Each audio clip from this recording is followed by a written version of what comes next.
আজকে আমরা দেখব লেকটা সফটওয়্যারের কোন ফাংশন কি কাজ করে। এর জন্য লেকটা সফটওয়্যারের আইকনে ডাবল ক্লিক করে লেকটা সফটওয়্যারটি ওপেন করে নিতে হবে। ওপেন করার সাথে সাথে উপরে অনেকগুলো অপশন চোখে পড়বে। প্রথমেই আমরা ফাইল মেনুতে কি কি অপশন আছে দেখব। ফাইল মেনুতে ক্লিক করার সাথে সাথে অনেকগুলো অপশন চোখে পড়বে। সবার উপরে প্রথমে যে অপশনটি সেটি হলো নিউ।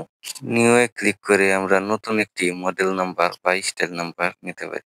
এই টেক্সট বক্সের মধ্যে যে কোনো একটি স্টাইল নাম্বার টাইপ করে এন্টার বাটন প্রেস করার সাথে সাথে টাইপ করা নামে নতুন একটি ফাইল তৈরি হয়ে যাবে।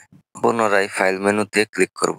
নিউ এর নিচে ওপেন মডেল নামের অপশনটিতে ক্লিক করব। এখান থেকে পূর্বের সেভ করা একটি মডেল নাম্বার ওপেন করব। টি শার্ট নামে একটি ফাইল দেখতে পাচ্ছি। এখানে ক্লিক করার সাথে সাথে ফাইলটি আমাদের সফটওয়্যারের মধ্যে ওপেন হবে। এখন আমরা এই ফাইলের মধ্যে যে কোনো শীট ডিলিট বা এডিট করতে পারবো। পুনরায় ফাইল মেনুতে ক্লিক করলে সেভ অপশনটি দেখতে পাবো। এখানে ক্লিক করার সাথে সাথে একটি নোটিফিকেশন মেসেজ আসবে। কন্টিনিউ এ ক্লিক করার সাথে সাথে ফাইলটি সেভ হয়ে যাবে। পুনরায় ফাইল মেনুতে ক্লিক করে সেভ এস অপশনে যাব।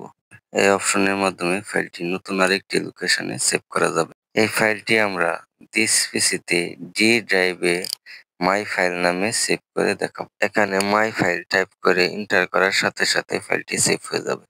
এখন আমরা দিস পিসির ডি ড্রাইভে এন্টার করার সাথে সাথে আমরা আমাদের সেভ করা ফাইলটি দেখতে পাবো। মাই ফাইলে ডাবল ক্লিক করার সাথে সাথে ফাইলটি আমাদের সফটওয়্যারের মধ্যে ওপেন হয়ে যাবে।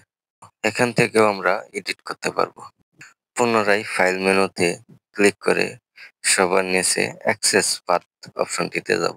আমাদের প্যাটার্নটি কোন ফোল্ডারে সেভ হবে তা দেখে দেওয়ার জন্য এই অ্যাক্সেস পাথ অপশনটি ব্যবহার করা হয়। অ্যাক্সেস পাথ অপশনটিতে ক্লিক করার সাথে সাথে নতুন একটি ইন্টারফেস আসবে।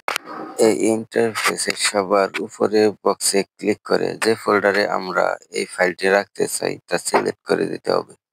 এখানে আমরা টি শার্ট ফোল্ডারটি সিলেক্ট করে দেব। টি শার্টের ফোল্ডারটি সিলেক্ট করে নিচে ওকে বাটনটি ক্লিক করব।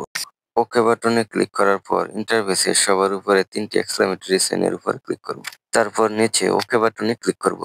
আজ এ পর্যন্তই। অন্য আরেকটি ভিডিওতে অন্য আরেকটি অপশন নিয়ে কথা বলবো।